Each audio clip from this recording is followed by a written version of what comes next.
Memang mulai terdengar semacam insinuasi itu bahwa Presiden Jokowi mulai memuji-muji Pak Prabowo. Beberapa media mulai memberitakan itu tuh. Bahkan netizen mulai mempublikasikan beberapa pidato Pak Jokowi akhir-akhir ini yang seolah-olah minta disayangi oleh Pak Prabowo. Apa tadi ada wording saya baca tuh ya, tapi kan Pak Prabowo sayang saya. Apa itu artinya? Mungkin perlu psikolog untuk menerangkan apa basis kecemasan individual dari seorang presiden yang sebetulnya tidak boleh dia perlihatkan di publik. Karena soal sayang menyayang itu soal dua orang yang betul-betul peduli satu sama lain.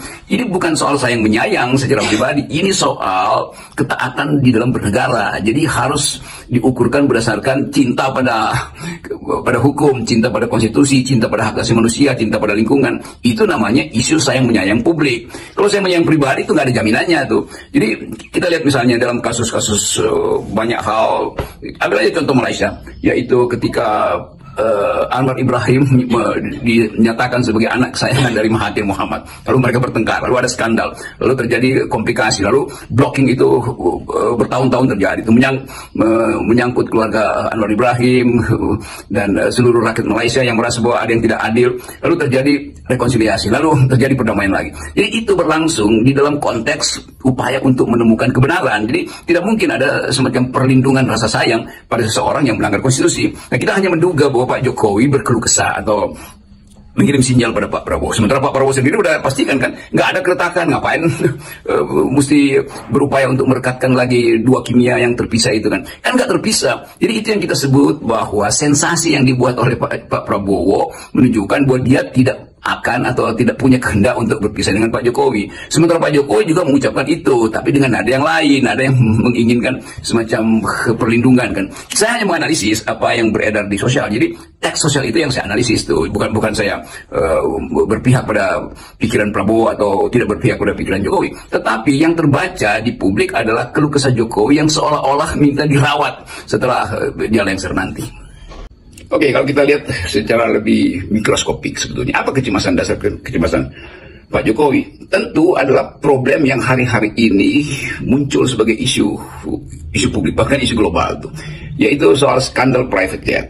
Tetapi itu mungkin bisa diselesaikan melalui aspek-aspek pemanipulasian headline, walaupun itu juga akan terbaca. Namun kalau kita balik pada politik dalam negeri, ada masalah dengan PDIP yang akhirnya tidak mampu untuk mencari figur yang kelihatannya secara frontal bisa berseberangan dengan Presiden Jokowi di DKI.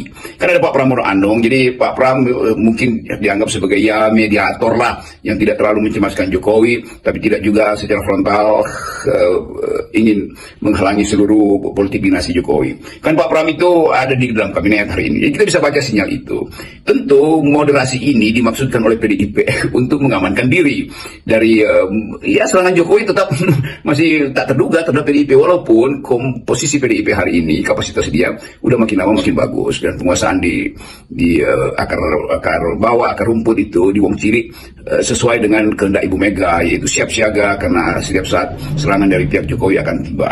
Demikian juga PDIP tentu berhitung lagi bahwa kedudukan dia di DPR, kan PDIP menginginkan supaya undang-undang MD3 itu tidak diubah, karena itu bisa mengubah fasilitas eksklusif bagi PDIP yang jadi partai pemenang dan dengan sendirinya secara eksklusif menduduki ketua DPR. Tapi itu pertimbangan-pertimbangan yang terlalu teknis sebetulnya bisa kita baca. Pertimbangan lain yang saya kira kontekstual dengan kecemasan Pak Jokowi adalah kemungkinan PDIP pada akhirnya masuk ke dalam perjanjian politik dengan Gerindra. Karena setelah Jokowi lengser, tentu Pak Prabowo atau Gerindra membutuhkan partner strategis di DPR untuk mengamankan kebijakan. Jadi bayangkan kalau PDIP akhirnya mendukung di DPR Gerindra dengan asumsi bagi PDIP toh faktor Jokowi udah hilang, buat apa lagi berseteru dengan Kim Plus misalnya. Ini pertimbangan pragmatisnya. Kalau itu terjadi, maka Jokowi kembali terlipat gandakan kecemasan dia, karena dia tidak punya lagi stand tidak lagi punya posisi di DPR. Kan ada Gibran, tapi Gibran kan wakil presiden dan nggak punya partai pula.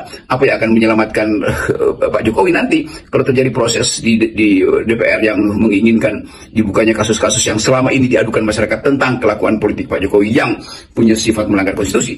Jadi di situ masalahnya akhirnya akan muncul.